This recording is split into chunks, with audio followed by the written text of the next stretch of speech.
踢看透新一集嚟啦！今日睇下企業點樣用真實數據自訓 AI。美國三大電信商聯手消除信號盲點 ，Insta360 推出復古觀景窗配件，同埋 Forza Horizon 6嘅日本鄉野狂飆體驗，一齊睇下啦！以前訓 AI 要準備一堆數據，而家直接俾佢睇實戰記錄就得。而家企業唔使再辛苦整理資料，直接將用戶查詢同專家修正記錄餵入系統 ，AI 就好似有咗實戰經驗咁，越用越精準，部署效率大幅提升。以後 AI 真係可以做到即學即用，企業轉型快晒。出街打唔通電話，以後可能唔使煩惱啦。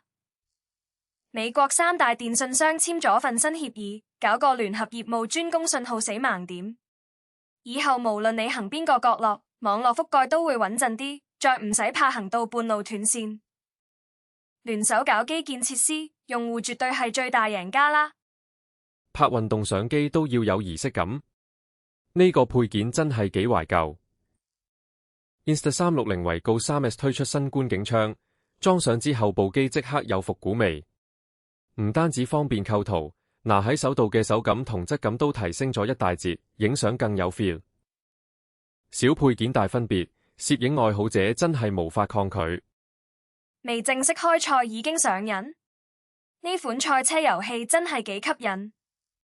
最近每晚都開住 Forza Horizon 6穿梭日本鄉郊，播住 Baby Metal 狂飆，畫面精緻到連風吹過樹葉都覺得真實，根本停唔落嚟。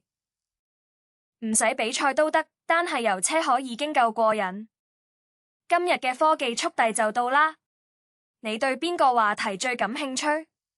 留言同我哋分享啦，我哋下一集再見，拜拜。